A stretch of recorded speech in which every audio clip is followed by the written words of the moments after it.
The Jake Asman Show will begin shortly. Thanks to all these great Patreon members who help support the show. Get your super chats ready. Jake will be here in just a moment. If you love the New York Jets, this is the place to be.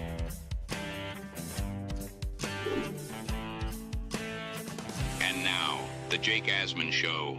The New York Jets have finalized their complete coaching staff, which means Aaron Glenn is ready for the combine with an entire new staff. Matt O'Leary will join me. We'll discuss that and much more. It's the Jake Asman Show. Let's hit it and get it started. I let the organization down, and I let the players down, and that burns me. It really does. This season's on me, and we're going to work our ass off to get this shit exactly where it needs to be.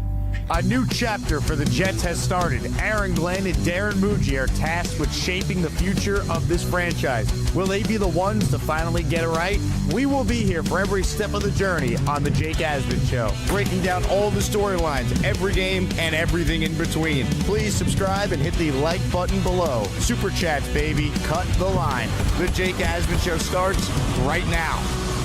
Here we go. Welcome in, everybody. Smash the thumbs up button. That's the like button. And make sure if you haven't, you click the subscribe button. It helps us continue to grow and bring you daily New York Jets content. Speaking of content, this guy is always putting out excellent Jet content. It's our guy, Matt O'Leary, who joins us now. Matt, it's nice to be doing this in our normal time slot. Last couple of weeks, I've been traveling, so I'm excited to chop it up, talk Jets, and we have a finalized defensive staff, which means the Jets coaching staff for 2026 appears to be in place.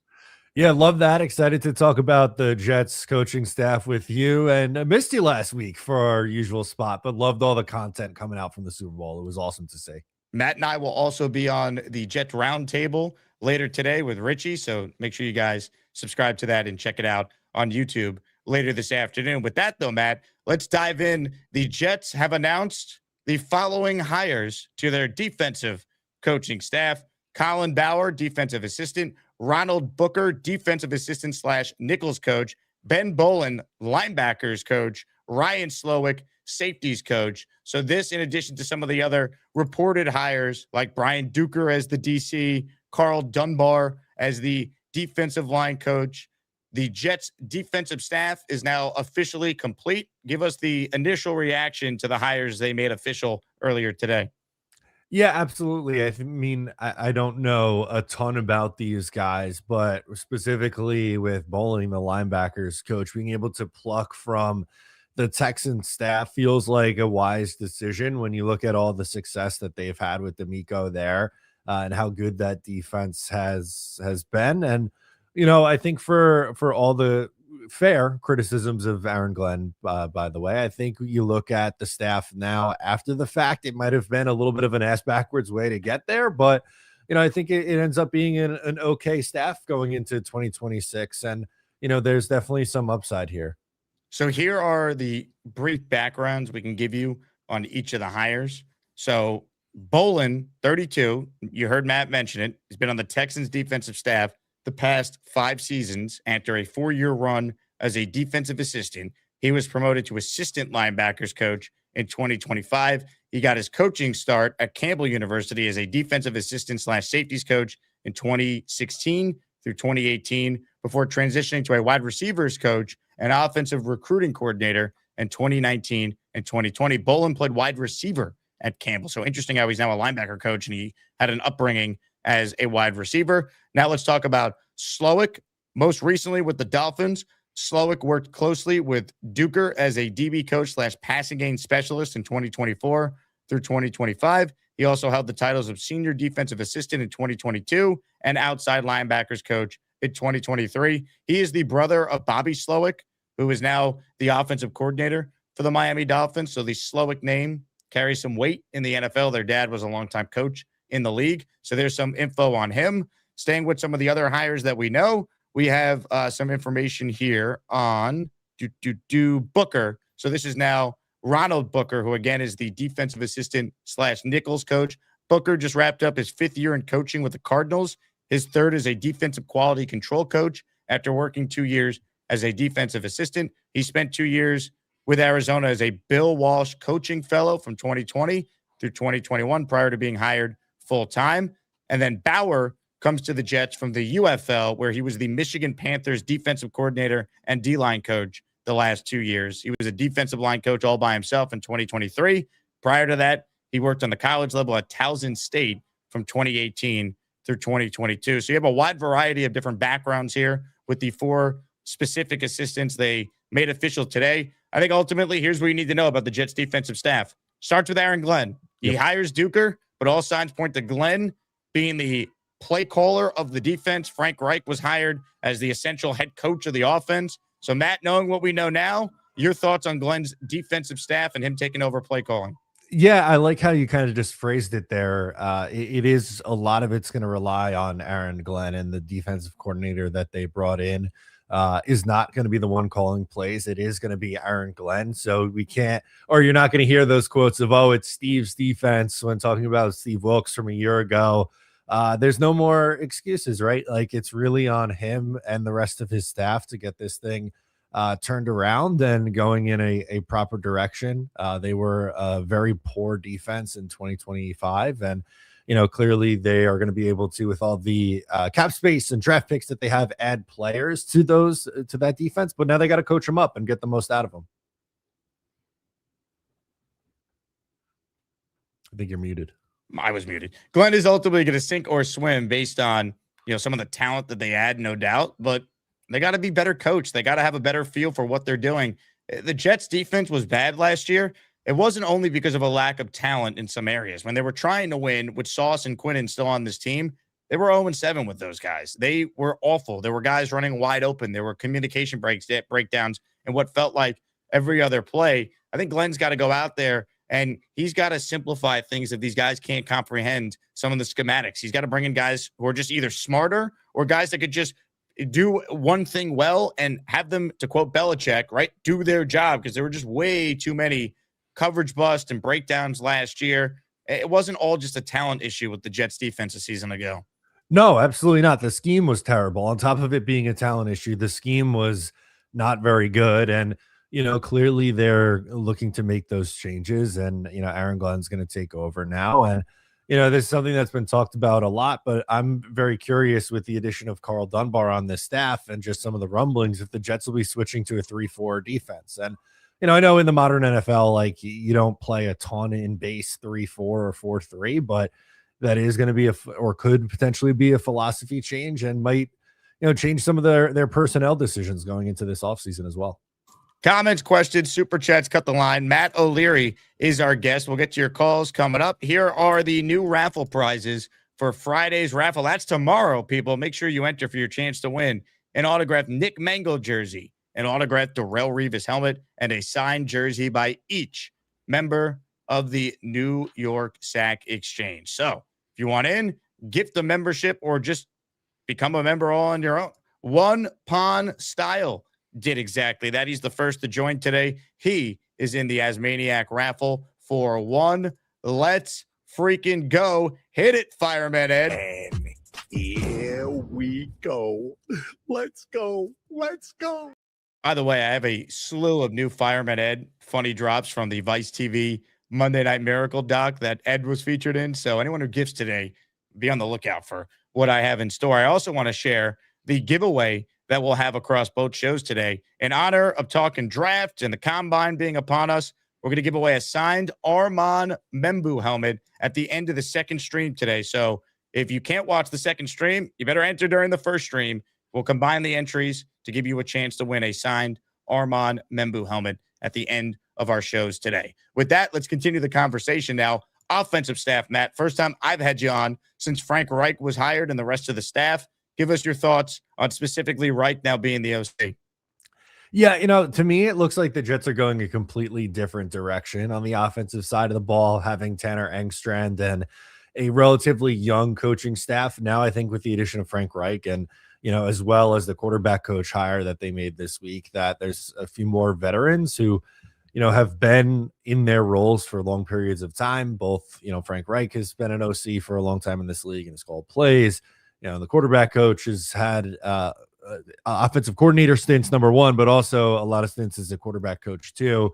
But there's also a mix of youth, right? Like Seth Ryan's in there as a 31-year-old who worked under Ben Johnson and helped implement some of the trick plays that they ran. So I think what they are hoping for is to blend the two together. Now, if it works, is going to be another story, right? Like, I don't know if it's going to be a mix of, oh, well, you have all these experienced guys and the young, innovative guys, and it clicks and it works together, or if it's, the league is maybe passed some of these older guys by and there's just not enough experience for those young guys and it doesn't work. But point being is they're taking a very different approach this year.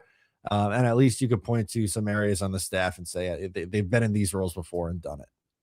Comments, questions, super chats, cut the line. There's a Breece Hall report we're going to be discussing as well. A lot to talk about with Matt O'Leary on the show. Super chats, cut the line, which is why we start this one with OK9620, who writes in, Jake, I really like that Reese guy. I can't remember who the last Ohio State linebacker the Jets had. A real stand-up guy. Drafting Ty Simpson will set us back. That obviously in reference to Darren Lee, who's facing a murder charge and could be charged with a death penalty if he's convicted. That Darren Lee. Great job with that pick, Mike McCagnon.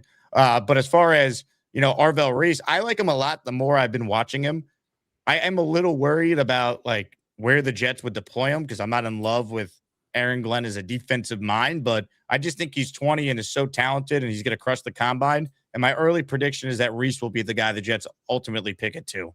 Yeah, I think so too. And especially like I hit on it earlier, if the Jets are switching to a 3-4, I think it would make sense for Reese to be the pick as the stand-up outside linebacker who can rush the passer. I know there's a little bit of debate on whether he's going to be a pass rusher or more of a, traditional linebacker at the next level.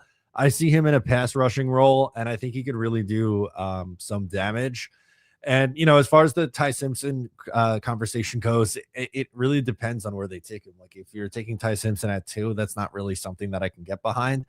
If they decide that they're going to take him with their second first-round pick, I'd be nervous about it, but I would understand it a little bit more. I think, this staff and regime is going to have to take a shot at some point on getting a quarterback because they might not have the luxury of waiting till 2027 because if they don't win games, they won't be here. So I just would say don't rule out Ty Simpson. So you might have to get familiar with that name. Ty Simpson at 2, I'm going to be furious. Ty Simpson at 16, I don't like it. Ty Simpson at 33, I love it. That's kind of where I'm at. Okay. Yeah. And that's totally fair, I think. And I'm not the biggest Ty Simpson fan personally, but I'm just saying I understand from the Jets' point of view them taking their shot. And also, too, if they take him at 16, I don't think that necessarily means that they are completely out of the quarterback conversation in 2027. If they do blow their staff up and want to go a completely different direction, I think you could still, go into the 27 draft and take a quarterback if you had to. I agree with you because my big thing is I don't want them to take a quarterback this year, which would, in theory, possibly prevent them from doing it a year from now. And also, I don't want to burn a pick for those saying, well, you got 3 1s next year. You could do it again next year. I'd prefer to get an impact player at pick 16. Like, again, there's some people who say there's maybe only 20 players that have first round grades in this year's draft class. I don't want to burn a top 16 pick in what's perceived to be a weaker draft class. I want to get an impact player. The Jets went 3-14 and traded a 2-time All-Pro corner to get that 16th pick. I want to turn that pick into a guy who's going to be here for the long haul, who's really good, that fills a need. Yeah, obviously, if Simpson's their guy and they believe in him and they're right, they'll be vindicated. But there's a lot of risk with taking a quarterback at 16 when the coaching staff is on very, very thin ice. And going into next year, it's going to likely be a much better quarterback class. And you have 3 first-round picks. Yeah, and that's a very valid point and concern that you have. And look, that wouldn't be my favorite approach. I think the best course of action that they could do is take the best player available at both spots. There's so many needs on this Jets team. You could double up on defense, or you can go defense wide receiver at 16. There's a lot of different routes that you can go, but it seems like that's kind of the end of where you're getting these impact guys. Like if that Jets pick this year from Indy was like 25, I don't think we're feeling as good as what we are with that pick being the 16th pick in the draft. Totally agree. Matt O'Leary is our guest. If you guys have a question for Matt, write it in. If you want to hear us discuss a particular topic, write it in. Super Chat's always cut the line. I'm going to pin the Gusbuster Umbrella hotline link so people could call in and get their voice heard. And reminder, a little listener appreciation now that we're in the off season. If you call into the show this week, you earn a raffle ticket with your call. And we're giving away this awesome signed Armand Membu helmet on these shows today. So make sure you enter for your chance to win. Matt, a lot of rumblings about Derek Carr to the Jets. Let's start there. Your reaction if the Jets bring in Carr, he comes out of retirement, and he's the quarterback in 2026.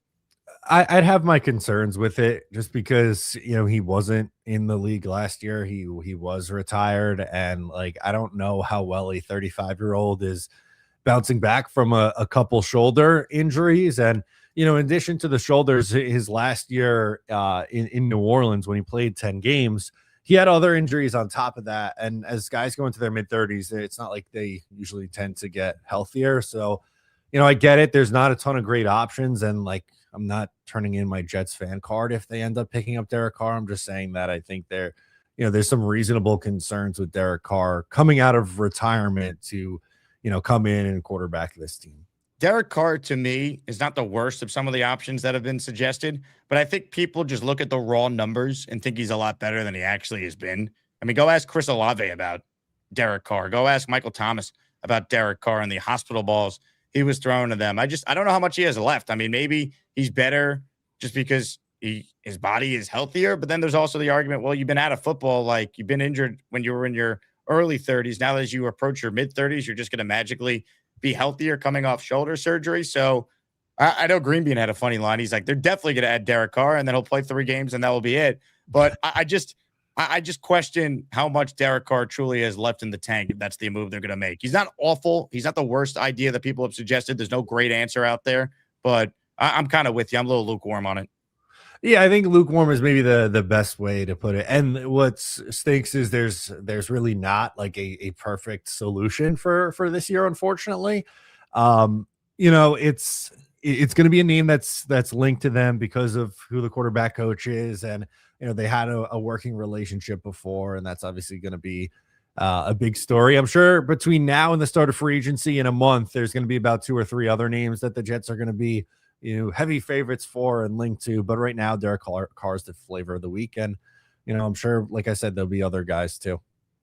Comments, questions, super chats, cut the line. Appreciate all of you who are tuned in. Derek Carr to the Jets, perhaps. Bill Musgrave is the QB coach. Is that enough to entice Carr to want to play for the Jets? They recruited him a couple of years ago. That famous photo of Nate Hackett drinking a martini at lunch with Saleh. Maybe Carr would be the guy in the year 2026. If not Carr, Matt, give us your preferred veteran options that the Jets could pursue that you'd be on board with. I think Cousins is going to be a name that they'd be very interested in, assuming he's going to be cut, which I think is the most likely scenario. Marcus Mariota. I think they're going to try to go in the safer, I'll say safe in air quotes tier. I don't really see them taking a big gamble on a Malik Willis, who I think will be expensive. And let's be honest, he only has 6 starts here. So I don't think it's a guarantee. He might have the most upside, but he's a really boom or bust player.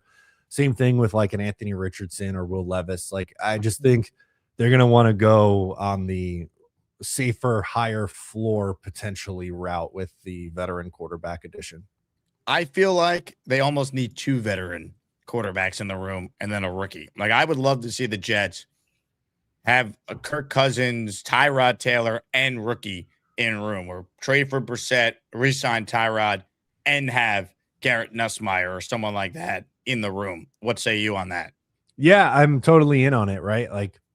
I think that's we saw it with the Giants. That was the approach they took. They brought in 2 quarterbacks, Russell Wilson and Jameis Winston, 2 guys who've had a ton of starting experience in this league.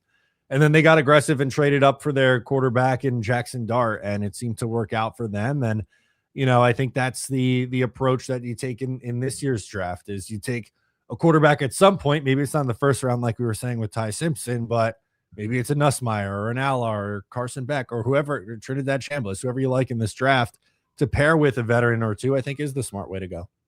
There's a report about Breece Hall's future with the Jets. This is from Jonathan Jones over at CBS Sports.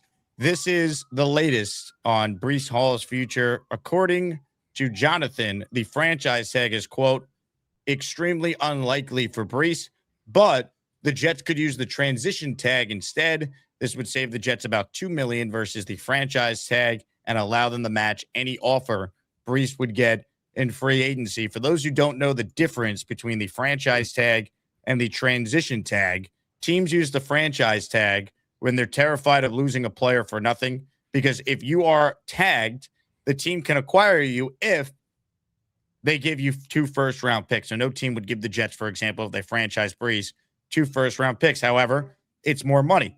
If the Jets wanted to use the transition tag, it's a bit of a gamble, but it allows teams to let the market set the player's price while retaining the power to match that price, all while keeping the player on a 1-year cap hit lower than what the franchise tag value would be. So again, the transition tag is a lower cost alternative if the Jets don't want to pay Breece as much. Now, the cap is approximately going to be over $300 million this year. So based on that, some of the numbers I was looking up online before the show, the franchise tag is approximately $14.5 million, and the transition tag would be around $11.7 million. So depending on how the Jets want to approach it, one of these tags could be in play, or maybe they just want to extend Breece. Maybe they just let him walk. It's unclear what the approach the Jets will take at this point is. What are your thoughts on this, Matt?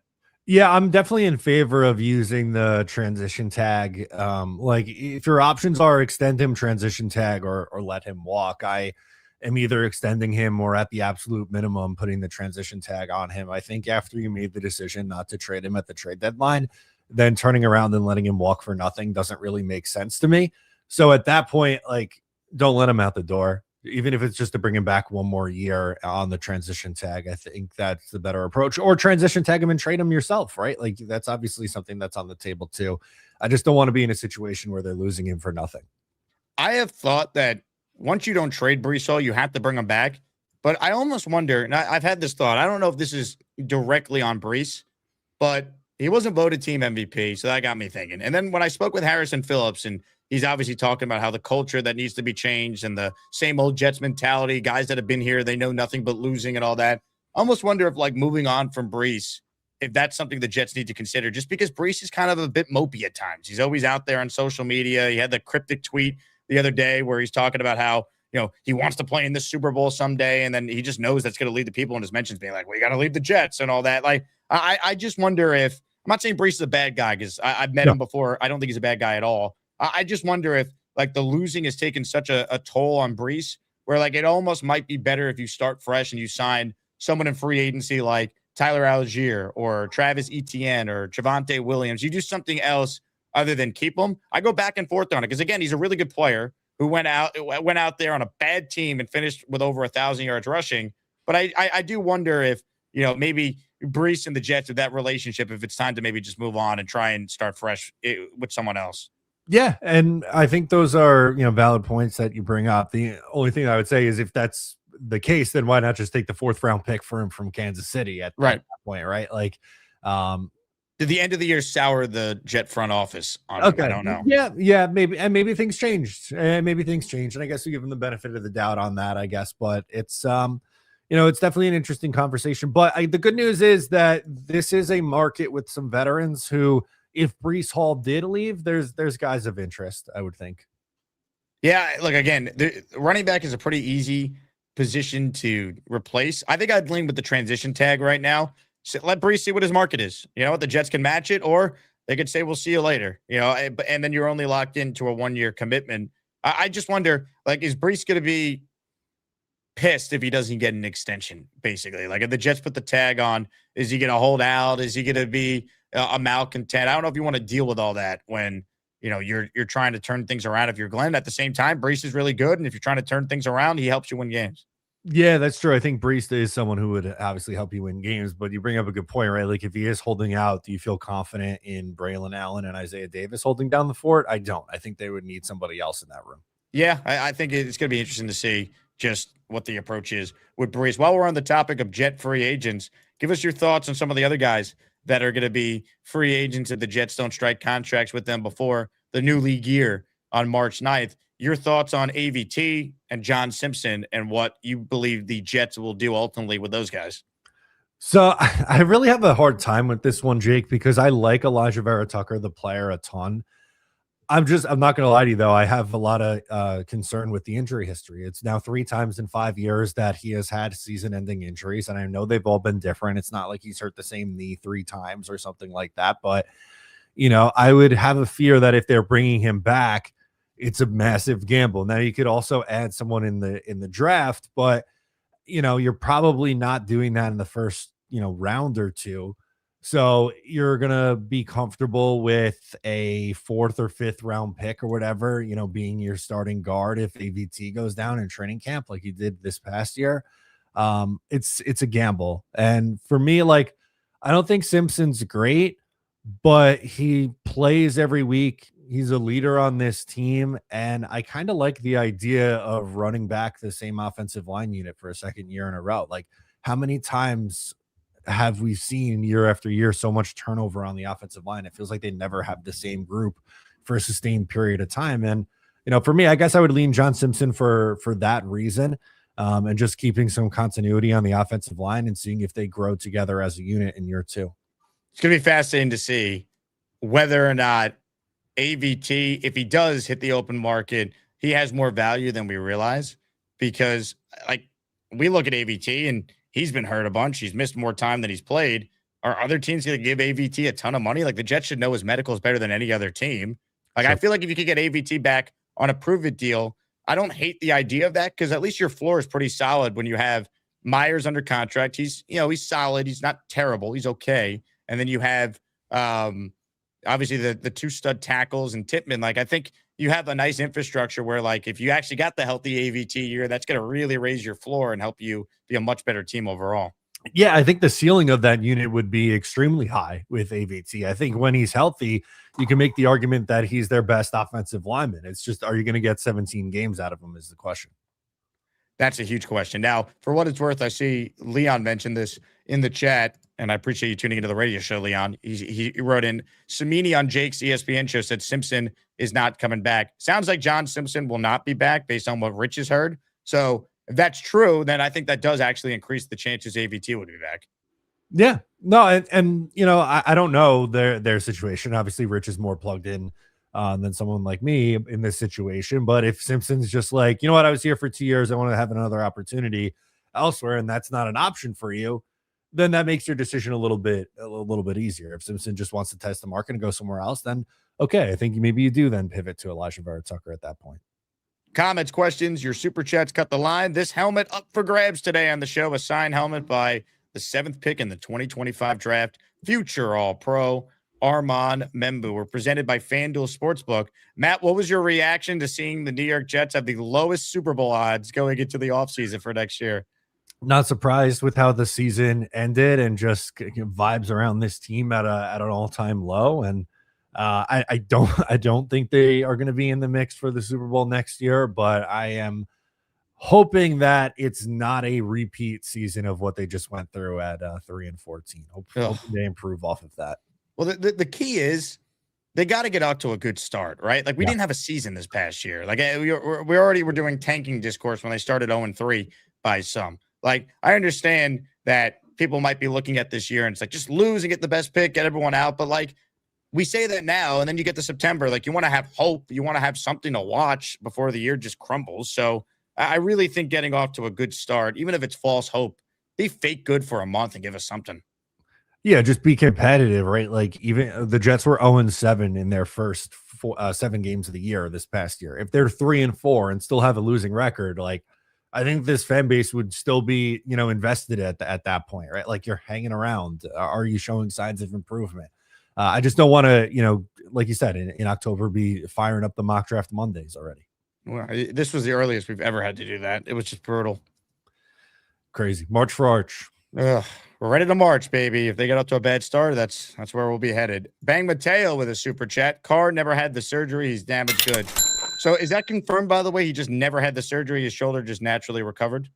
I believe so, which I don't know how good at recovered. Again, he's in his mid-30s and didn't have the surgery. Like, I don't know. I know he's throwing on the side, but is he throwing at NFL speed? That's where I have my doubts. Yeah, I have no idea. They got to do a real medical evaluation of him if you're going to make that your big swing at the quarterback spot. Rasta Dread in the house. He's the second person today to enter the Armand Membu signed helmet raffle. Let's go. The Jet fans getting a little crazy. That they are. Us Jet fans, we are nuts for still putting up with all of this. Boomtown with a hockey question. He says, Matt O'Leary, thoughts on Islanders superstar Bo Horvat bringing home a gold medal from the Olympics this year? No, silver. Although I just tossed on the game. Canada has their first game against, I believe it's Czech. I haven't even been paying close enough attention here. But no, he can win silver, but U.S. is taking home the gold. When is the U.S.'s first game? It's today, isn't it? Yeah, at 3:00. They have Latvia. Nice. I'll be locked into that. USA. Did you watch the Miracle on Ice doc on Netflix, by the way? I did. It was fantastic. I loved it. And then I followed it up with rewatching Miracle for the 55th time, just trying to get as much U.S. propaganda in my system as I can before this tournament.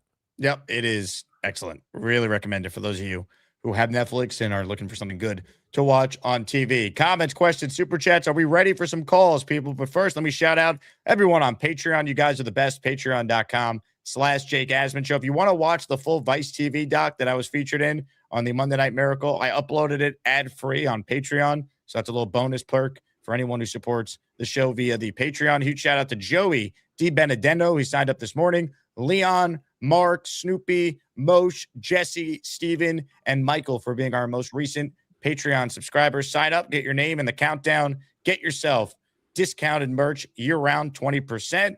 Find out about exclusive events and the best perk of all, chop it up with all of us in the Asmaniac Discord. With that, we now get to your outstanding calls. And first today is a man that we call the champ. The only thing better than all them shoes is Joey D, cause he totally rules. Jake, my brother, I'm high as a kite. I love everybody. Damn, this show is crazy. Jake, my brother, Matty Ice. What's up, fellas? Bozy. You know, I actually finally got some goddamn hope. You know, something that I can grasp onto and believe in. And I don't care what the chat's saying about Derek Carr and his arm. Derek Carr, to us, would be a revelation to me. I mean, I just feel like he's a thrower of the football, which we haven't had. Even if you want to go back and talk, you know, yeah, we have Musgrave and you want to link him to his 15 and 16 MVP seasons, and then he got hurt and he never really rebounded from that. But even when he was with the Saints and he was playing injured in his last season before he called it quits, he had the Saints at 5-5 with 15 touchdowns and 5 picks. We would take that any day. Like, let's revert back to last year when I was crying for us to keep Rodgers over Fields. It was more just for the simple fact that he can throw the football and he's a veteran who knows what to do. And we probably would have had a much better season statistically, and it wouldn't have been as sad if we kept, not saying that we would have done anything crazy with Rodgers, but it would have been much better. And Carr, I can see a vision, you know. We never get this type of luck, but if Carr is healthy, he's a player, man. I think he's like the all-time leader for the Raiders in fourth quarter comebacks. Like he's a player who you can actually build like a 3-year window that you can give us some hope that you have a guy that if he wants to come back, that means that he thinks he can do it. He's not coming back for a paycheck. So if he thinks he's healthy and he goes through the medicals and this is a good situation with the only place that he could really probably start. Like who's these other places like Miami and Cleveland and Minnesota, if they wanted to, you know, act like McCarthy's I really feel like this is something that if we get Carr could suck a person like me in who just likes a thrower of the football. You know that Frank Reich wants someone who's a taller guy and can process. He's not bringing in Kyler Murray. I don't want a hope and a dream on Malik Willis. That's not our type of hope and dream that's going to work. I don't want any of these running quarterbacks. I want a thrower of the football. And Derek Carr is a veteran who's shown us he can play at an MVP level or close to it when he's done it before. So I'm all in on Carr, man. I've never seen someone love Derek Carr the way you love Derek Carr, Bonesy. It's just because we have no hope right now. Like given what Aaron Glenn put himself into with the Tanner Angstrand situation, and I'm pretty satisfied with how he rebounded with this offensive coaching staff. I am. I think it's the best, probably the closest thing that he could have done to see it as not like a complete failure. While I like Tanner, I did. He was a young offensive guy, but I don't know, man. I definitely, if we got Derek Carr, I guarantee we'd give him like a 3-year something that we'd all be mad about the money, but who gives a shit? We have cap space. We have no hope. We have no direction. We have an offensive line, and that's about it. So let's go in with a guy who if he wants to come back, he's 34. He'll be 35 to start the season. He gives me hope, man. He does. If we get Derek Carr, I will believe a little more. And actually, I could just see the vision. Last year with Fields, you want to get a guy with potential. You don't want to get a guy like Rodgers where you know what you're getting. No, that's not. We get the worst version of every quarterback. So if we could just get, the worst version of Derek Carr, which was like him on the Saints, I'll take it, man. Again, through 10 games, 15 touchdowns and 5 picks. Both of you guys would sign up for that. I don't care what you say.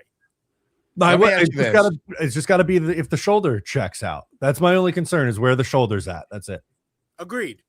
But I just feel like if he wants to do this, I don't see it being like let me see how it responds and looking for a paycheck type thing. No, he's coming to have a second, a third shot. I guess the Saints was his second shot, but I don't know. I see the lines lining up with the connections and the when you heard Derek Carr say, in his little interview with his brother on their pod about how he feels about Aaron Glenn and stuff.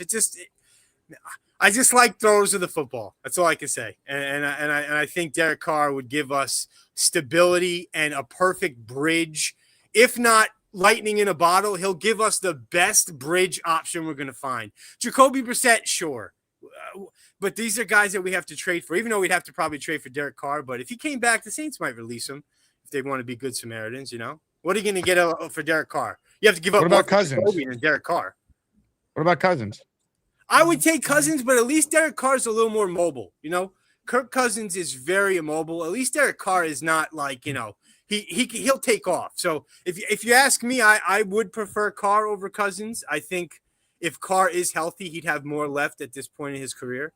But I would take Cousins as well as, a great bridge quarterback. But Carr has me a little more excited because I think Carr, I think he's a solid player when he's healthy. Bonesy, let me ask you this. You like Derek Carr. But the question is Derek Carr an Aaron Glenn QB? What do you look for in a quarterback? Like, what's an Aaron Glenn quarterback? A winner. Well, he's definitely a Bill Musgrave quarterback. So this is true. Derek Carr, for those curious, his career record as a starter over 11 years in the NFL is 77-92. Again, but that's on the Raiders, though. And the Raiders are almost as pitiful as us. And he's never had a true offensive line. And we have a great offensive line. And we have his boys with Musgrave. He played his best football of his career. That's probably a thing that he likes, that entices him to come to us. I'm just hoping more that he sees our situation as a chance to, gain some respect and hope back in his career and give him some momentum and give us some hope. Because if you told me we're signing Malik Willis, I'm actually upset. I want nothing to do with Malik Willis. I don't want these guys who's played 6 games under a legitimate coach that's what they need, and that's going to be our guy. But you know what, though?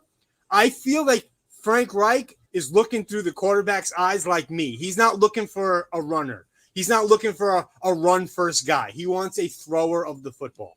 He's not going after Anthony Richardson, and people are going to be like, oh, let's go for the lightning in the bottle. We didn't just learn that going after lightning in the bottle with Justin Fields and the guy can't throw the ball. Like, no, let's get someone who can throw the football. That's what I want to see. I want to see someone throw the football. Ladies and gentlemen, that's why he's the champ. Mr. Bonesy, everyone. The only thing worse than the New York Jets is cheap-ass shoes and head coach blues. At least we got Muji and some first-round picks. Jake, my brother, I'm trying to get hype. But this team sucks, and Joe Bonesy needs me to sell new flippers to this fat dumpster fire. Mr. Bonesy, everybody. What a job by him giving us the first call of the day. Bang Mateo says Carr has a degenerative damage on his rotator cuff. I don't know if that's true. I don't know where you got that from, Bang. I could not verify that at all. I don't know about degenerative damage, but I know he has rotator cuff or had rotator cuff issues. If that has been cleared up, he's TBD, up in the air. Joe the Jet with a super chat. Thank you, Joe. If Carr is the guy, I guess no QB in the draft. No, you still draft someone. I just think this allows you to not feel like you have to force a Ty Simpson pick at 16 if you don't love him. Yeah, no, exactly. And Carr's 35, and like I said, didn't play last year. So I'm not as optimistic as Bonesy that would be a 3-year fix. It feels like a Band-Aid solution, but it doesn't. You don't feel like you have to take one as early. I guess that's true. All right, let's now get back to your calls. Alex in DC is up next. What's up, Alex? Hey guys, how you doing? Matt, good to see you, man. I watch your show too. Never spoke to you, but keep doing what you're doing, man. Thank you. I appreciate it. For sure. Quick little, I don't know, little quick story time. I haven't called in a while. Duker, I know him. Really? I played at Towson back under Gordy Combs, like 08. And Duker was our student assistant or whatever at the time. He was our age, funny dude, good dude. Just, I can't speak to, obviously I knew he was in the NFL and he was elevating and stuff like that. We're friends on Facebook. Just good to see him, it's just ironic. Like now he's my D coordinator, and I knew him when he was just an 18-year-old student assistant, just helping us around. So, I can't speak to his X's and O's or anything like that, but just wishing him the best. Secondly, as far as like a quarterback or whatever, me personally, I do not want to go. We got 16, 33, and 41 or something like that. 44. Yep. 44. I don't want to go quarterback with any of them. Build this roster out. We need 4 starters with those picks. I can't take a chance. We got too many holes. Build the roster out. Then, or let's say that 33rd pick or the 41, maybe you trade back a little bit and then you get an extra pick. I wouldn't go quarterback until the 3rd round. Take a flyer on a guy, but I'm not putting my eggs in a basket and just praying for one of these, maybe guys with those picks. Let's get studs with those picks. We can get 4 starters wherever there are. I don't care. Let's BPA it, and that would just be my route. And then thirdly, I'm gonna continue to disagree with you, Jake. I watched your interview with Booger McFarland.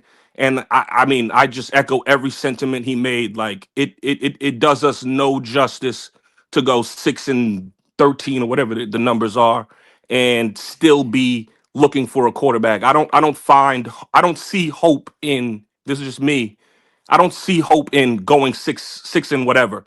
Like that's not hope for me. For me, hope is having a quarterback, having a head coach pair that I could believe in. And I'm part of the tank. I'm part of the tank crew for the whole year. Me personally. I just want to know if you guys came around on that. But my point to Booger is like Glenn's not going to be trying to lose. He needs to win to save his job. And like again, if they win 6 games and there's real improvement, maybe a rookie they drafted actually got in at the end of the year and showed us something.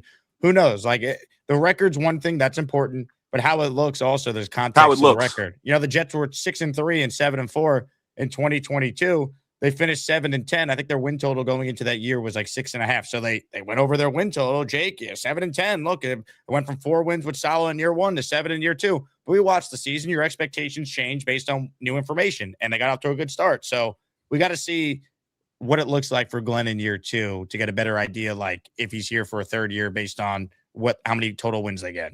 Yeah, obviously he's going to try to save his job. My thing is like we have 3 picks. I don't want to go 6 and whatever let's just say hypothetical. Let's create a scenario. Let's say it's like the Drake May, Jaden Daniels, Caleb year, right? Let's say there's 3 top 5 quarterbacks. I don't want to go 6 and whatever. I'm picking ninth.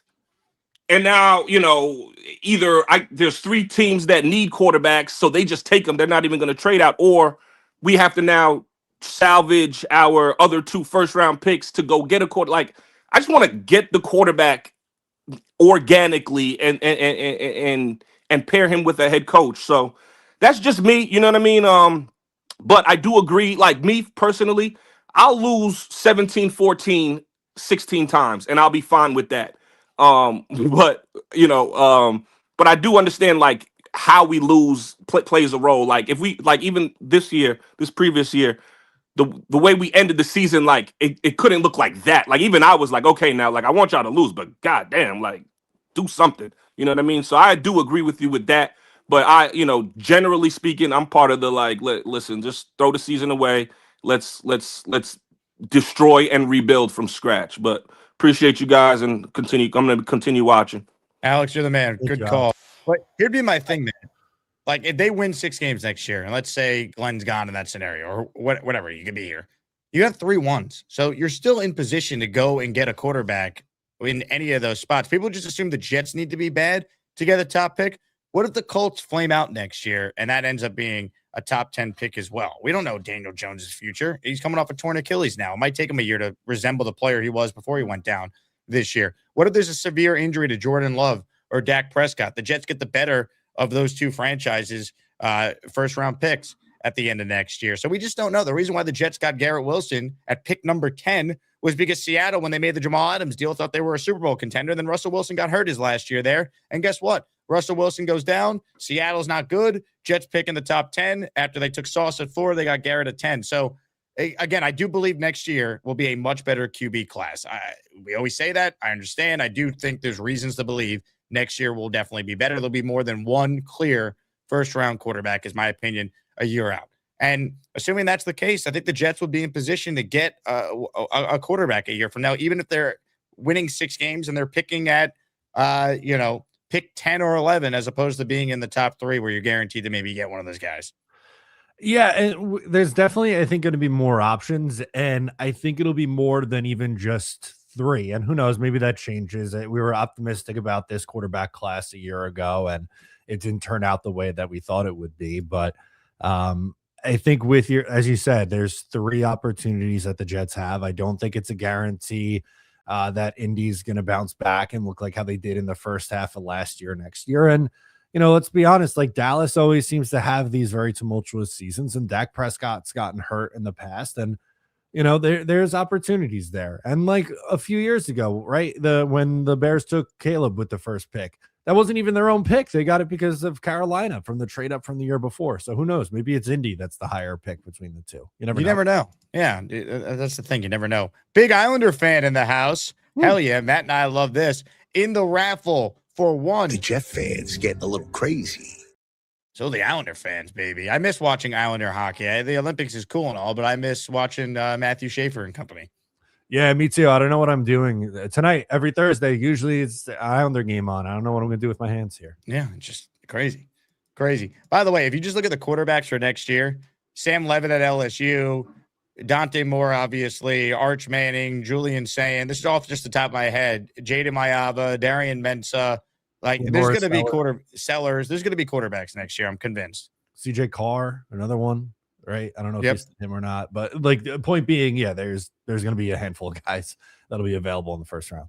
More calls. Fibrows is on the line. Hello, Fibrows. Hey man, how's it going, guys? Man? I like that call. I like CJ Carr as well. Jaden Moava, I was just looking at it myself. Jaden Moava, Arch Manning, John Mateer, Dante Moore. John Mateer had a down year, but Dante Moore, Sellers, and then that kid JKS from California. I know he's in 2028, but that kid's a dog too. So I'm pretty positive about our chances for getting a quarterback next year. As far as the Derek Carr discussion, he just said last night that he doesn't want to be playing for. He only wants to play for a Super Bowl contender. That's what he said. So I don't think he's going to be on the Jets. Also, his brother did say that he was healthy. So I guess the guy's healthy now. And yeah, everyone's picking him up in my fantasy football leagues. Like, because I guess they want the next, like, cheap, competent quarterback. Everyone's taking a flyer on him right now. But I think was it a dynasty league or is like free agency year round? Dynasty, yeah, it's 24/7. So basically, it's making apparent that he wants to be on the Vikings. So I don't know if the Jets really got a shot at him, but they do need to add someone in Minnesota that can compete with McCarthy if he just never figures it out. JJ might be a bust. I mean, we'll see. But Sam Darnold needs some time to figure it out. Yeah, we'll see what happens. But yeah, it's gonna be interesting. And a lot of people keep mocking the Jets. Like, everyone's like, Mekhi Lemon should be the 16th pick. But some people don't like that pick because they just don't like the Jets. They're like, oh, yeah, well, I don't want him to go there. He's just going to die there. Like, it's just and the narrative on us stinks. Like, hopefully we could turn it around, So, yeah, I hope. Man. I would love Lemon on this team. That'd be a great pick for the Jets. Me too. And also I want to shout out Seth Ryan. I think that's a good hire. I like that hire. I like having Rex Ryan's son on the team. Hopefully, he was the tight ends coach. He helped Sam Laporta and Amonra. I mean, so is Tanner Angstrom, but hopefully he's better. So, yeah. Well, he's not calling the plays like Angstrom was, but yeah, I mean, it's a big promotion to go from an assistant tight ends coach in Detroit to pass game coordinator. Yeah, so I'm excited. And then next year we'll hit on the draft and. Yeah, we'll see what happens. It looks like we're going to get Arvell Reese. Hopefully, we can get a trade down or something like that. But we'll see. Maybe Chambliss, maybe Nussmeier. But I think the bridge quarterback is the right idea just for 1 year. I just don't think we're going to get Derek Carr just because he basically said yesterday he only wants to play for a contender. Well, the Jets will sell him on how they're a contender. Yeah. So good luck. Good luck, man. Take care, guys. Bye, bros. Appreciate you. I mean, the selling point to Derek Carr is where else are you going to go where you have a guaranteed opportunity to start? You got a good old line in place that can protect you. You have a number one wide receiver. You got a good running back room. You got an ascending tight end in Mason Taylor. Like, offensively, you're not bereft of talent. You got a quarterback coach who knows you, will tell Frank Reich exactly the type of plays that you could be successful with. Like, you could make it an appealing pitch to Derek Carr. It's kind of sad that you got to sell Derek Carr on joining the Jets if he's not fully committed. But again, like, I don't think the Jets are the worst place for a quarterback. They're not a good team because of the coach concerns on the defense, but offensively there are some pieces in place. Yeah, and they have money in free agency, and they can either add a wide receiver too, like an Alec Pierce in free agency, or maybe they head into the draft and, like we just talked about, Mekhi Lemon, maybe it's Lemon there, and then suddenly you have a pretty nice wide receiver room to work with too. So I agree with you. I don't think it's an awful situation for a quarterback, but with how much the Jets have lost over the years and with their drought, like, it's going to be a tough sell. Comments, questions, super chats, cut the line. Uno Jets in the house. Jake, I think we need to make the wide receiver position a priority. Who do you like in the draft? Let's go Jets. I agree. We just talked about one of the names, Mekhi Lemon. If he's there, I'd love to add him to this team. Put him next to Garrett Wilson in the slot with A.D. Mitchell. And I think you got the makings of a really good room right there. I'm interested in Carnell Tate. It feels like the Tate talk at 2 is not a thing at this point. But again, I like him. I don't know if he'll be there at 16. I saw one mock from Jeremiah where he somehow was, which feels unlikely. But hey, maybe there's no clear consensus on these guys yet. But I'm very interested in receiver. I'd also say this to people. They could sign someone in free agency and address it. They also could trade for a receiver with all the capital that they have. We've seen a lot of receiver trades in the NFL over the last few years. Yeah, without a doubt. And think of, like, the Brandon Marshall trade. No one was expecting that. And they sent a 5th round pick to Chicago for Brandon Marshall, or even the trade for Santonio Holmes. That was a late pick as well. So, you find there's always a disgruntled wide receiver in the offseason that you can pluck from somewhere. Think about last year, right? Metcalf got dealt, Pickens got dealt. You just have guys that are constantly traded at that position. I mean, Christian Kirk was traded to the Texans. Yep. Obviously, the Jets did some trades for Mitchell and Mechie, that was, they were part of bigger deals, but receivers get traded. So I do think they need to add to that room. I like AD Mitchell, friend of the show. I like John Mechie as like a depth player in that room, but I think they need a true number 2 next to Garrett going into the year, or 1A, 1B. Yeah, 100%. And that doesn't mean, like, I've gotten a lot of people who seem to be very high on AD Mitchell in my comments and saying that he could be a wide receiver too. I would feel more comfortable with him as a 3rd or 4th option. I just don't think he's proven it consistently enough. That's not to say that he can't be a piece on this offense, but I definitely think they need to add like you said, a 1B or wide receiver 2 to this team. It just, again, but Jake, they don't have a quarterback. Yeah, but a year from now, they're going to be in position to probably take one of the best quarterbacks in the draft, set Correct. that quarterback up for success, no matter who the guy is this year. You're thinking about the long term too. Exactly. Super Chats cut the line. Okay, with another one. Okay, appreciate you. We got you in the raffle now for 2 with your 2 $5 Super Chats. Hey, Jake, I hear a lot of people talking about this thing called playoffs. What is that? Is it some myth/folklore that I'm not catching on to? Thanks. I would love to be a part of it someday. One day, Matt. Remember when the Jets were in the playoffs? Good times. I do. My childhood was filled with the Jets in the playoffs in the 2000s. I miss it. It's crazy. The last time the Jets were in the playoffs, 15 years ago, the AFC Championship game in Pittsburgh. That's where the draft will be this year. Never been to Pittsburgh. Actually, that's a try. I've been once, but I've never been to Acrisure Stadium, a.k.a. Heinz Field. And to this day, I still can't watch the highlights back from that game. No, I can't. And like Doug Bryan missed field goals in 2004. I classify that as my first sports heartbreak and first of many, unfortunately. But between those 2 playoff games, there is always a hate that I will have for the Pittsburgh Steelers in my heart. Just the hate will never leave you. Never.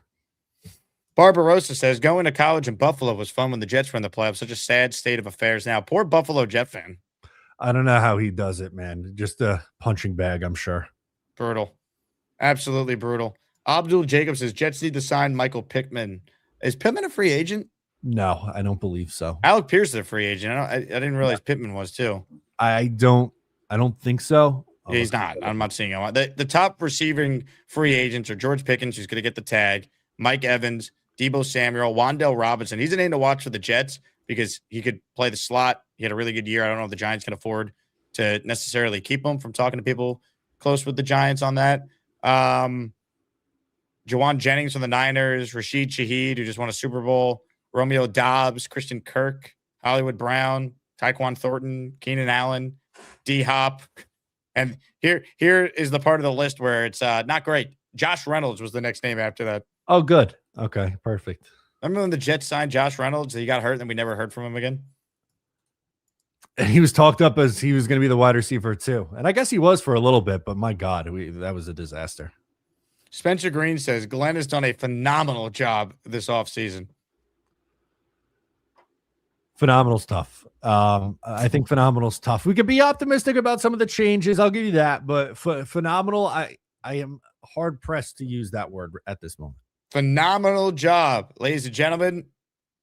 Spencer Green, noted bootlicker. Well, he's a bootlicker, Glenn Butt Sniffer, putting perfume on a pig and telling Jake, check his out. He's a bootlicker, Aaron Glenn Truther, holding out a rope and trying to sell us on this shit show. Bootlickers assemble. Jeez. There's some hires we like, but to say the guy's done a phenomenal job when only Hugh Jackson has ever replaced this many coaches, including both coordinators after year one, probably not the history you want if you're Aaron Glenn. No, I would say not. Darius Richards with a super chat. Cousins with his O-line and the receiver at 16 would be fun to watch. Then go QB next year. I don't hate that. Again, I think Kirk Cousins just moved up to my number one because of the way he finished the year. I was never the biggest Cousins guy this year, but he played well down the stretch. I went back and watched some of it. I'm like, you know what? He could be competent with his O-line because they could protect him. I'm calling my shot now. Cousins and Nussmeier is going to be the quarterback room for the Jets this year. Cousins and Nussmeier. I don't hate it. Is there going to be another veteran in addition to Cousins? Yeah, maybe Bailey Zappi. There you go. So Cousins, Zappi, Nussmeier. Sure. I'm in. Let's do it. I keep forgetting Hendon Hooker's still here, by the way. Someone said that in a comment on one of my videos. Like, holy crap, I forgot about Hendon Hooker. So he's a free agent, though. So, he did tell me that he has spoken with the Jets about possibly being brought back. So we'll see. Interesting. I didn't realize he was a free agent, but I forgot that he was a thing. Spencer Green says, you all just keep the same energy. Negative ass fan base 24/7. What's hilarious is Matt is as realistic as anyone, very level-headed. Very rarely does he scream and yell on any of his videos. So to call Matt negative is outrageous because Matt is as down the middle as you can be. Someone called you negative, I saw on X, because you weren't in love with the idea of Derek Carr. That's when you know people are out of their minds. Yeah, I do my best. And look, like, I think there's space for everyone. If you want to be on the negative side, fine. If you want to be a positive guy, fine. My shtick or gimmick is I try to be as neutral and just give you both sides as we can here and call it like I see it. But like I said, I think phenomenal is a stretch. If you want to say there's some things that you're optimistic about with this coaching staff, fine. No, or the additions to this coaching staff, I'll say, not just the coaching staff in general, but negative S is tough. That's a tough look. Let's see. Spencer says, not talking to you two, the chat. Okay. Spencer, they went 3-14, bro. What do you want? You want the people to be like throwing a parade because they hired 64-year-old Frank Reich to be the head coach of the offense? Who was hiring Frank Reich besides the Jets? I'm not saying he's an awful hire, but again, like the Jets are starting over. What did they do in year one? And there's no obvious path to a quarterback for all the pain we went through. No, which is the worst part. You ended up with the number 2 pick. You won 3 games, and there's no clear path to a quarterback. Unreal. Ladies and gentlemen, he is the great Matt O'Leary. Matt, where can people find your work? Yeah, you can find me over at Matt O'Leary NY, Go Team USA, and we'll be talking New York Jets football today. Ladies and gentlemen, he is Matt O'Leary. Matt, I'll talk to you on the Jet Roundtable with Richie later today. Sounds good. Can't wait. Matt O'Leary with us in his weekly spot. Hit the like button, comments, questions, super chats, cut the line. Today's the last day you can enter the Asmaniac raffle for the weekly prizes. Tomorrow we give away a signed jersey by each member of the New York Sack Exchange, a signed helmet by the GOAT, Darrelle Revis, and a signed jersey by the late, great Nick Mangold. Gift a membership for your chance to win or send in a $10 super chat or higher to qualify. Let's get right back to your outstanding telephone calls. Ladies and gentlemen, up next is Rob V. What's up, Rob? Hey, Jake, how are you? Good morning. What's up, dude? Nothing much. Just figured I'd hop on and call in. I had listened in on what you and Matt were talking about. A lot of good points. The one thing I resonate the most is I like the idea a lot of going in on the late second round or third round. I think it's pretty evident at this point. We're probably not going QB in the first round. I mean, I don't think Frank Reich really fits Ty Simpson and or Chambliss, because I think Chambliss will wind up sneaking into the first round, similar to Dart last year. I just don't think that's the direction that the Frank Reich hire really aligns with. I think it really does align a little bit more with what you guys were talking about along the realm of like Derek Carr, Kirk Cousins. The guy that I really want, I think would be great, is Jacoby Brissett. I don't know kind of where your head's on that. I know we kind of have to trade for him and maybe give up some assets, but I kind of look at a direction that they may be able to take is kind of looking at what Dable did last year with the Giants quarterback room. I don't think he executed it all that well. I think he knew Dart was ready to go after camp. He probably should have went with him right away, but bringing in like Derek Carr, Jacoby Brissett, and going with a Nussmeier or maybe even a Drew Aller in the third round to kind of just work with those guys in camp and see if he's ready to go or not. I mean, I think we might be able to do something like that. Yeah, 100%. Look, you don't want to reach on a quarterback, right? And I think given where the Jets are at, using pick 16 on a player who could help you win now might be better for Glenn than take your swing on someone on day 2 or day 3. Maybe you trade out of one of the picks in the second round and acquire a third, and you could do it there. And like the best thing for this coaching staff, this regime, is to show competency, win games, and you might get a chance to make that swing in a better class of 27. You take the swing this year early and it doesn't work out, you're getting fired. It's not like that pick's not going to help you win games. You're going to be screwed.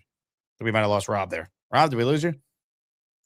Good call by Rob, though. I'll tell you what, enjoyed seeing the Farmingdale State jersey hung behind him. Shout out to Farmingdale. I always used to joke with people, Farmingdale on Long Island, best college town. No one knows about it, though. People don't think about it, but you got everything you need. You got Adventureland, you got Fun Zone, you got great bars on Main Street, you got Wings Over Farmingdale, you got Dave & Buster's there. The quintessential Long Island college town. People don't realize this. It's Farmingdale, Long Island.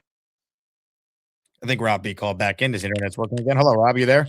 Yeah, you got me now. I apologize. My phone was getting a call, and I'm on my phone and not on my laptop, so I lost you there for a second. I apologize about that. You're all good. Did you play ball at Farmingdale State? I did. Yep, I played lacrosse there for 4.5 years. Oh, So it's the lacrosse jersey. I couldn't tell. I thought it was football. no, we don't have a football team there, unfortunately. All the lacrosse guys always said that we would have jumped aboard if they were to start something there. But yeah, I played at Cortland for a season and then came over to Farmingdale. Yeah, you had to leave Portland. That place is just the worst. Oh, I actually I loved it. I don't know if you were being sarcastic there or not, but I'm an Ithaca guy, so I have to hate oh, Portland. gotcha. Okay, I didn't know that. Yeah, that makes sense. That's cool. So, what position were you in lax? Yeah, I played attack. Nice. Yeah, Nice. I played football in high school and then attack and lacrosse. So, that Farmingdale was great. I'm from Long Island. I'm from Smithtown, so wasn't Great too far college away. town in Farmingdale. I don't know if you caught that before you cut out. You guys have everything in Farmingdale. I love it. You got Adventureland, Fun Zone, Dave It- Buster's. You got Main Street for all the bars over there, good restaurants. It's a good, low key, and awesome college town, Farmingdale, Long Island. Yeah, my years lined up in during COVID, so I had an extra year of eligibility, and all the guys that came in with me, we all used it. And our 5th year, we moved on to a house right off of Main Street in Farmingdale. It was great. We had a good time. That's awesome. That's awesome. Yeah. Well, is it your first time calling, Rob? I've called in a few times, but I'll be calling in more frequently. Funny enough, I actually just left my corporate job and starting on my content journey now. I'm looking to get going in this field. So took the leap, and I'll be available to call in a bit more now. I'd like to. You doing jet content? I may not. I'm obviously got to talk about the Jets. I've been a diehard my whole life, which is miserable and brutal, but we love it at the same time. We keep coming back for more, and that'll never change. But I'm going to try to cover all of it. Just a little bit more of like locker room basement banter, podcast type deal. But I mean, I definitely will dip my feet in the Jet content as well. I love it. Well, good luck, and that's awesome, man. You're a great caller. Call back more, all right? Yeah, will do. Absolutely. Appreciate it. Rob V checking in. The pride of Farmingdale State, baby, which is a really nice campus. My dad's office, Gusbuster, used to be right over there, so I've been in that area many of times. Also, I didn't shout out the main event in Farmingdale, which is my favorite sports bar. Excellent spot. Saw some great Jet wins over the years back in the day at the main event. All the primetime games. I'll never forget the 2011 opening night win over the Cowboys. Watching that with my dad and my dad's friend Tony, who's a crazy Jet fan. After the blocked punt that Joe McKnight had and True Font returned it, Tony just taking napkins and just throwing it everywhere all over the bar. I'll never forget that. What a night. Joe the Jet with a super chat. Does Aller sitting behind Carr make sense? Yeah, again, if that's their preference, Aller, he fits the Frank Reich quarterback mold, right? He's got the height, he's got the weight, the size, all that. Super chat from Rick. Rick in the raffle for 2. Jake, you ever get to my super chat a week ago? Yes, Rick, I did on a different show. That was the show that we had the internet outage at the Super Bowl last week, but I got to it on the second show that afternoon. But I'll read it right here. It was about Woody asking Trump what the hell to do. I missed it if you did. Also, I'm worried Glenn might offer 3 firsts for Mendoza. They don't know what the they're doing. Do you understand that? That was Trump when asked about the Jets, I'm told. Look, as far as Glenn offering 3 firsts for Mendoza, I don't know. I don't even know if the Raiders would take that, by the way. Could the Jets offer that? I guess they could. I'd be surprised, though. I don't think Clint Kubiak's taking that job unless he's on board with drafting Mendoza because he needs a quarterback. All right, why would you leave the Super Bowl champion Seahawks to go to the Raiders if you don't have a path for a quarterback? So I think they're taking Mendoza. If the Jets offered 3 ones, as much as I personally like Fernando Mendoza, I'm a little weary of making that level of commitment to a guy that is good. I like him. I think he's a winner. I think he's going to be good. But again, like it's such a crapshoot. And to give up that many picks when you got 3 next year and you might not have to trade a damn thing to get a quarterback, I don't think it makes sense. I'm willing to trade up if it was reasonable, but it's not reasonable if you're trying to trade up for a quarterback. It never is. Not in today's NFL. Like if you told me, hey, Jake, the Jets could get up to number 1, all they would have to do is give up pick 16. Okay. Or Jake, hey, all you have to do is give up, a 2 this year. Let's say it's pick 33 and one of your ones next year. Okay. 3 ones? Now, it's really only 2 ones if you think about it, because you're swapping 1 to 2. But still, that's a lot, man. It is. I think there's got to be a hard limit.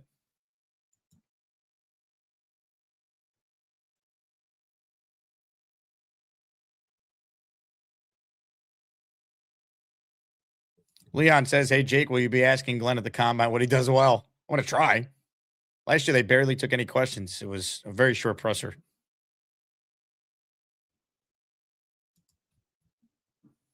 Let's get back to your calls, shall we? Unclear where this man is calling us from. We're all about to take a step back, and we're going to find out all together. You can kiss my big, big ass. Woo! Beast?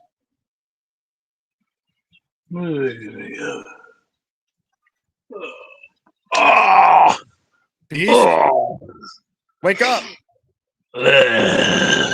Arg! Arg! You look Pirate! great. Pirate! Arg!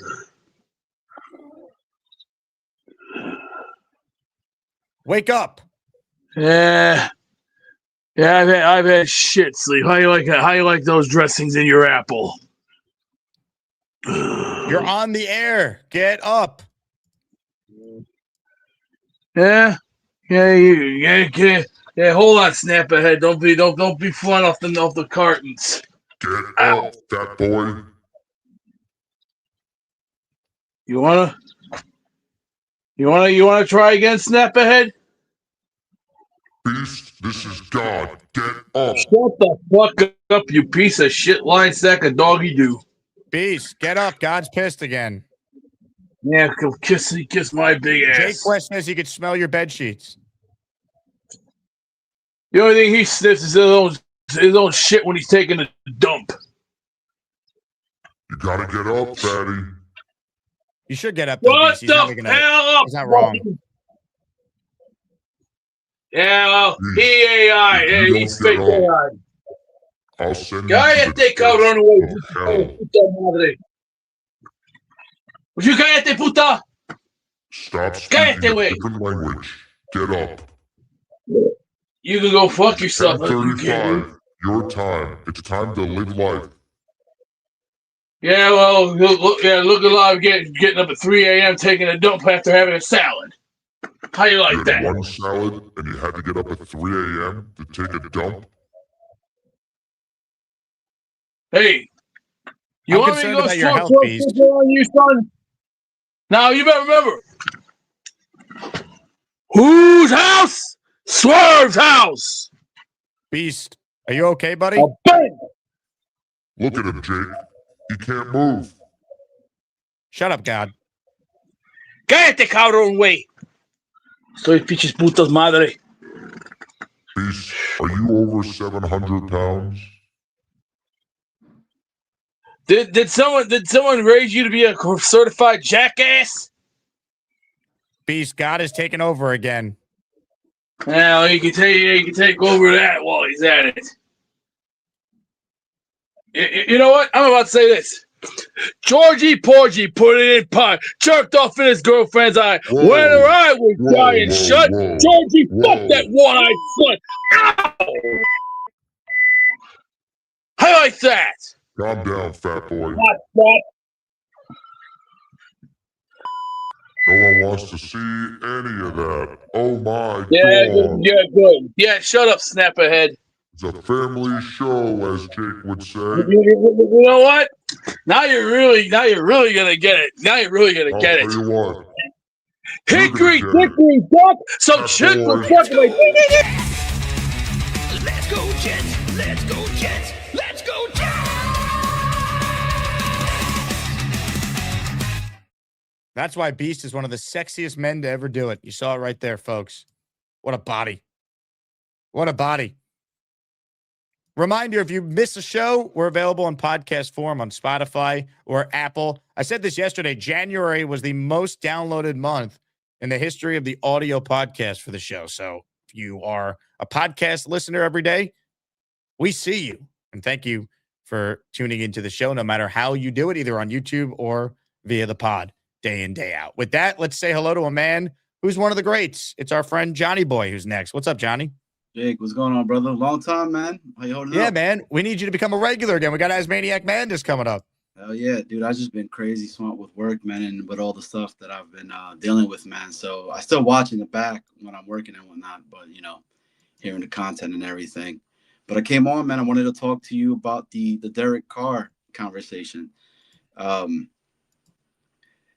feels like the Kirk Cousins Vikings situation all over again to me, in the sense that I think he would use almost the leverage of the Jets to get to the Vikings. Because on that podcast that one cat was talking about, he says his brother, he was like, oh, yeah, you're talking about the purple and yellow team?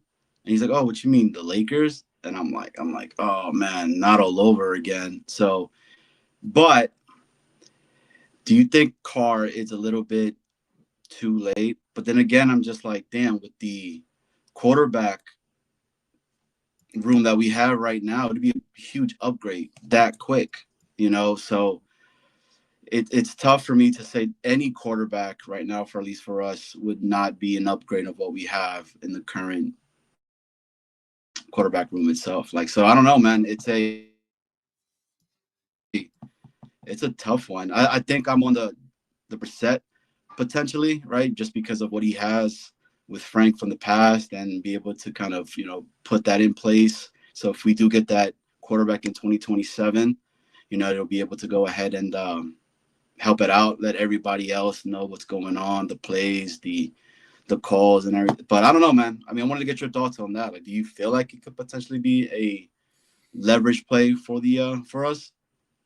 He's an upgrade, no matter. But you said it best. Whether it's Carr, Cousins, they're all upgrades. That can't be what they're basing it on. I think they need someone that could raise the floor of their team. If you're someone who wants to actually root for the Jets to not just be trash and have another year of the tank. I think that's what I think you're looking at. Can Carr stay healthy? If he does, he could raise your floor for sure. I think I would like to bring in 2 veterans. If Carr is one of them, fine. I don't think I'd want to just hand him the keys to the franchise. I still would be looking to add another vet. I still would be looking to draft someone for sure in the right spot. But, again, beggars can't be choosers. The Jets averaged, 140 passing yards per game? It was an embarrassment. Yeah, 100%. And that's the other thing, right? I feel like when people are like, hell no to this quarterback or hell no to this quarterback. And I'm like, yo, have you seen the quarterback play that we've had? It's been bad. Anything almost right now would be essentially a giant upgrade. It just needs to make sense. What would it take? Because if Derek Carr comes out of retirement, we would have to trade for him, right? Yeah, it wouldn't cost a lot, though. I think a 6th-round pick. Okay. And then the other thing I want to say, the Pittman conversation, I feel like it's being talked about because I think Indy is having cap issues, and he's going to end up being one of the cap casualties that come along with that. So that's why he might be out there potentially. But, it's all he said, she said crap right now. You talking about Pittman? Yeah, from yeah. Indy. But yeah, I'm on board with you. I still would take a quarterback this year, next year, the year after. Keep getting a quarterback, man. Just keep doing it. That's my take, man. Hey, Jake, as always, brother, it's good seeing you, man. Everybody hit the smash, hit the like, sub it up. You already know what time it is, man. Jake, keep doing your thing, man. We're still here. Johnny boy, you're the man. The beard looks great, by the way. Well done. Good call. Share Frowell. I'm not taking Aller in the 2nd round. I wouldn't either. And again, that's why I think Dante Moore made a huge mistake going back to school, because Drew Aller a year ago was a 1st-round pick, they said. Now he got hurt. He didn't look good. His tape was bad before the injury. I don't like Aller. He's Dom's 5th-rated QB. Has him as an early day 3 guy. Nussmeier is my favorite of the day 2 options. I watched him in person. He's got talent. Talked to people that know him. Son of a coach. I don't know if he's ever going to be great, but to me, it's a worthwhile swing. The other name I like is Cole Payton from North Dakota State. Watching him, he's a dual threat guy. He had 900 rushing yards this past year, another 2,700 passing yards.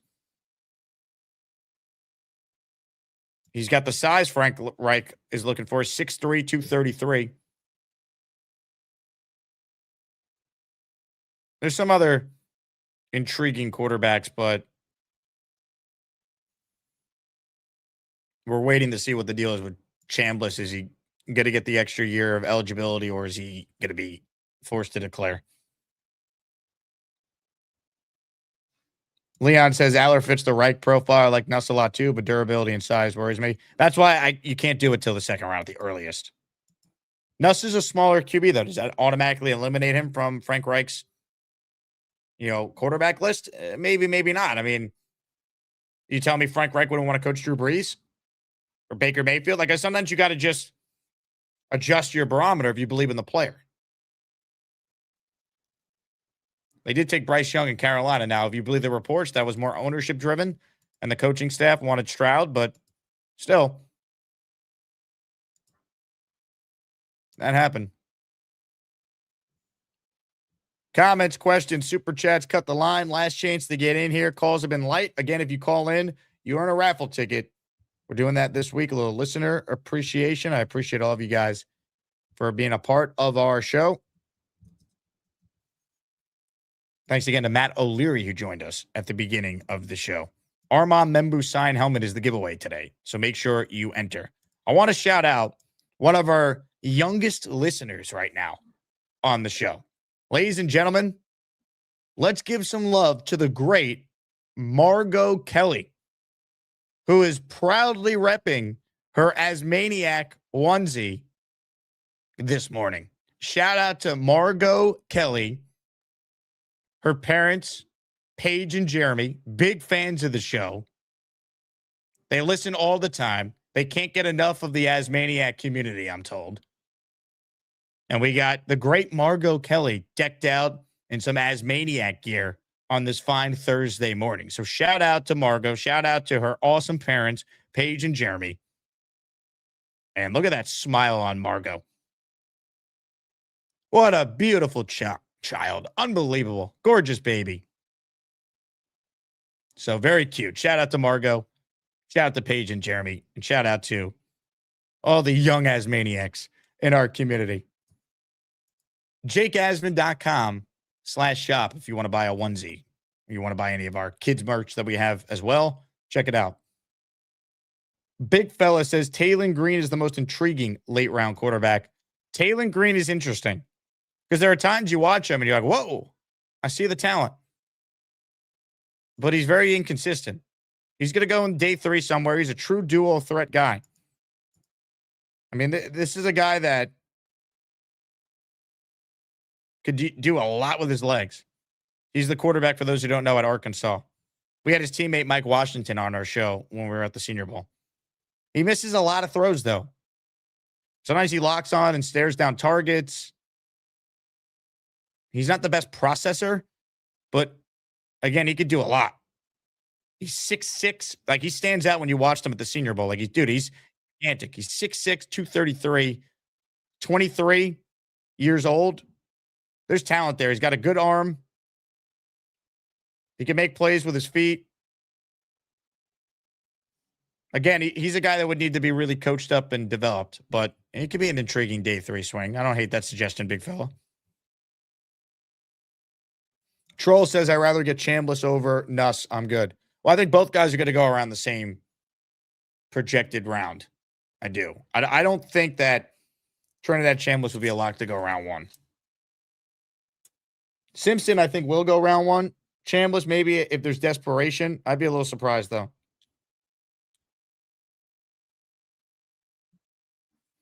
Comments, questions, super chats, cut the line. Last chance to get in on today's program. Ladies and gentlemen, we heard from him earlier. He had awoken from a deep slumber.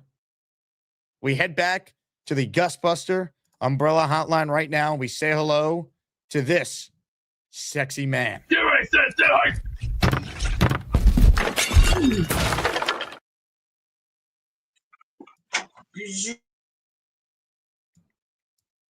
Beast? You talking to your secretary there? I heard a voice. Beast. Beast. You're on mute. Is anyone going to give me a headache today? Woo! Ka-ching! You called into the show. Andrew Dice Clay is a little hot, but I got more people I'm bringing in next. How about some Paul Lee Dangerous? Why are you in such a bad mood today, Beast? What's wrong? Oh, you think how about if I sound like one of the sisters from Sister Act going, oh, well then. Well, if you thought I was dropping fouls yesterday. Woo! I know what everyone's. What's wrong, Beast? Let's see. You think I got enough problems on my freaking plate? I tried to make dead points yesterday, and then let's see. This AI nonsense. You think I've had enough of that crap? I've had just enough of that crap. Oh yeah, that's enough. Derek Carr's coming. A lot of things. A lot. We can't control the AI crap. It's everywhere. Yeah, well, I find it very, very repulsive in my book. Derek Carr coming to the Jets. I think that might be woo. I find you farting on my show repulsive. Hey, that was last year. This is a whole new world. A brave new world. And you can bet your sorry ass come 2020 coming this year. I'm definitely if this has many man one of these.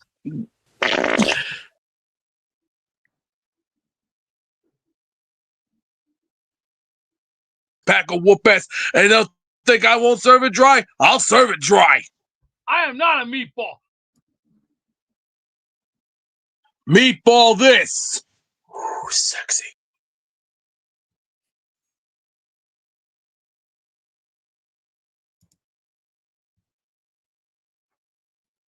Meatball this. Yeah, you wonder what?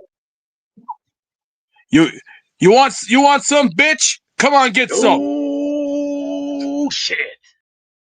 What are you gonna do, Beast? It's me, God. I'm the big bad booty daddy. I'm your God.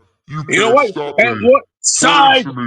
Side does matter, bitch. Pray down to God. Yeah, you better get on your knees and get this down there, because you know what? In the words of Scott Hall, you know where you go? Down where? Down here. I control the conversation. Yeah, you're nobody. You're just a cuck with a bad attitude. You ain't got shit. I am God. You ain't got shit besides these nuts. Oh.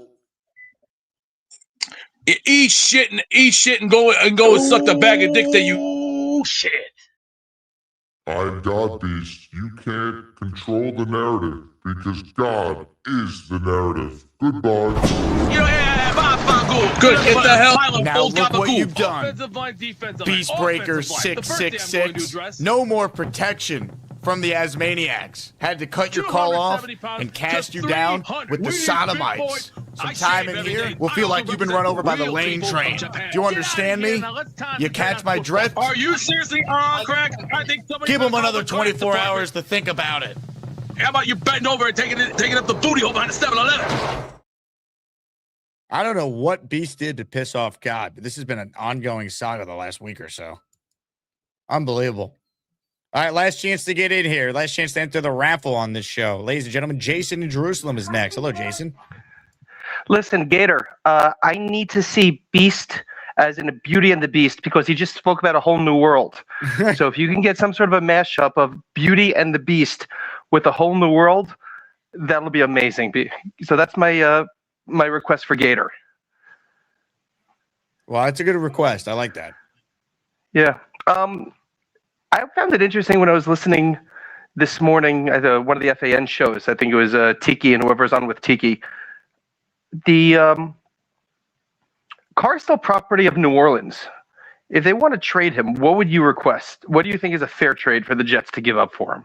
It's not much because you got to take on the contract, and I read it needs to be restructured. It probably would be like a 5th or a 6th round pick at the most. I assume conditional, If or that, it wouldn't even. New Orleans is probably going to give him away. Like they want to clear the contract up from their books. I mean, can they, or he would just negotiate a restructure in order to get cut without a huge cap hit. I mean, he already gave up tremendous cap money because normally when a guy's injured like that, he had guaranteed money that he passed on, and they paused the contract as opposed to letting it run. I got to look into what the specifics are, but again, this is not going to cost a lot to get him. You've seen this in the past with other players who come out of retirement. I wouldn't consider Montana that, but I mean, Montana went for a first, but that was a different era, and that was also Joe freaking Montana. Yeah, again, Derek Carr would cost probably a 5th or a 6th round pick at the most. Might be like a swap too, like the Jets give a 6th or 5th and they get back a 6th, that type of thing. All right, I mean, not too bad. It's the type of thing. Joe Douglas always used to do those type of swaps, but we have so many late round picks. I mean, what do you have, 12 picks now? I mean, I don't see them making all of them. I mean, plus 12 traumatizes me because last time we had 12 was Idzik, and they all sucked, like beyond. So, plus we had one of those picks because we traded a great cornerback to get one of those picks that time. So, please God, no D. Milner. Yeah, I'd agree. All right, Jake, how are you handling yourself with no aisles now? I'm bored. Thank God for the Knicks, but now the Knicks are on the All-Star break. Yeah, pitchers and catchers. Damn, man, Lindor with the broken bone. That's rough. That's tough. Hopefully, he's a fast healer. Hopefully, he recovers quickly for you Met fans. All right, and just shout out to Beast. Being in Jerusalem, I'm praying that God no longer messes with you, and somehow you get on God's good side. So. Yeah, look, as a man of God myself, Jason, you are as well. You never want to be on God's bad son. Oh yeah, this is never a good thing. But did he make peace with 6 rings, or that just went away? We haven't heard from 6 rings in a long time. I'm surprised. I figured he'd call in to gloat about his Pats at some point. He probably switched to a different team somewhere along the way. You're probably right. He's a Seahawks fan now. Yeah, he probably gave up on the Pats after they lost to the Raiders week 1. Not wrong. All right, Jake, be well. Have a great weekend. You got it, Jason. Thank you. Good call. All right, ladies and gentlemen, we got one call left. Today's closer is a man who's standing 9 toes tall. Well, I'm getting really freaking pissed. I thought I saw Gary's pretty wife. I need to get some sleep. I'm Bobby. Bobby. Oh, no. Bobby's becoming Mikey. Bobby. Bob. Bob, are you there? Hi, everybody. This is Bob from Vermont. I am Bob, of course. We don't have Bob, it appears. Bobby, hope you're okay, buddy. Man, we don't have a closer now. Disappointing. What are you going to do? What are you going to do? I'll tell you what. You all should hit the like button before we get out of here. You all should be subscribed to the channel. We only have 2 memberships the whole show, which is a low number for us. Slower time of year, so I get it. But I want to get another person in the raffle before we end today's stream. We'll be back this afternoon. Dylan Terraman is on at 4:30 Eastern, so looking forward to that one. But I'm going to gift the membership right now. If you get one from me, we'll put you in the afternoon raffle for the Armand Membu helmet and our 3 signed items tomorrow, including the Mangold jersey, Revis helmet, and the Sack Exchange jersey. Ladies and gentlemen, if you hear your name called, you are officially in Asmaniac. Let's go. Here we go. Let's go. Let's go. Justin McDermott is the recipient of the gifted membership from yours truly. StreamYard's not loading it, so I can't pull up the fancy graphic for it. But Justin, I got you down in the raffle. All right, before we get out of here, we do have a closer on the line. And he's a legend. He's an OG. Hit it. He's home, his bell is on the bed. That's what feels good. On the road, his bell is on the bed. In a dirty hotel room. He calls the show, his bell is on the bed. He's just more comfortable. He got a beard, loves the jets, super jets. He's a big fella, sleeps alone. There's no room on his bed. That's a big fella. Hey, what's up, man? Big fella. What's up, man? Hey, I had to step in for Bobby a little bit, We appreciate it. We had to end with a real closer on today's program. Thank you. I wanted to talk to Beast because we can't let this slide. His mood is not good. The weather's actually getting better outside. It's sunny today, and we can't have his cranky ass be bringing us down. Is he on or no? No, he left. Once God sent him to the hole, he dropped out. Oh man. Well, just know, all right, Beast, we need to get you out of bed. We need to get that blood flowing. We need the jazzercise, what you did last year. We need you to be the leader, the enforcer, all that stuff. You know, we can't have your cranky ass being on the bed and being all complaining about everything. We just need you to be you. All right. So get up, get moving, have a good day, and you know, I guess I'll talk to you in the afternoon hour. I mean, I'm sure I'll talk to you before that too, because he texts me a lot, but you know, I just want to wish everybody have a great day today. Getting killed in the market, and it's not bringing me down. So, you know, there's a lot of positives that are going on. Jets are going to win more games next year than they did this year. It's not saying much, but at least that's a positive too. Everybody keep the faith. I'm not gonna say don't let go of the rope because it's kind of a stupid slogan, but just keep the faith, man. Us old Jet fans have been around a long time. We know what's how to get through this, and we'll help you out. So, well anyway, I just want to say great show, Bobby. We're praying for you. Beast, get your ass out of bed, and everybody have a good day. Ladies and gentlemen, he is the big fella. And they say being a Jet fan and being a stock trader is a lot like being on a Coney Island roller coaster. How about we might as well be on a cyclone in Brooklyn on the boardwalk, because this is how the game's going. Up and down, up and down. Can we get off already? Can we get off? Hell yeah. Jason in Jerusalem has gifted a membership to himself. He signed up. He hit the join button. It's Jets, Jets. I love Fireman Ed too.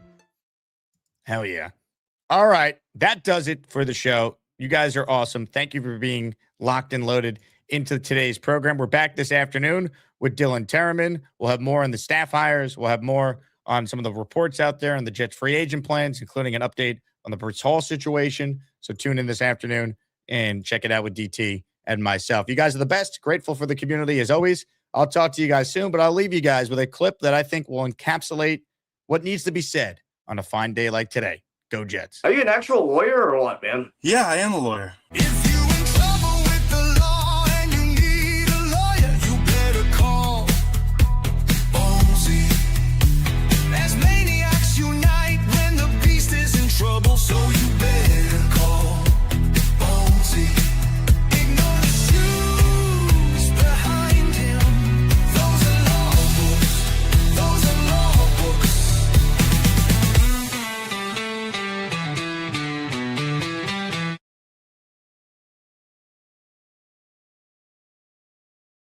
Well, first of all, I'm not a trade you asshole. Yeah, you are.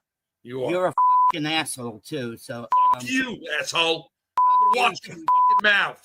That's the end of that rumble. Jesus. Oh my God.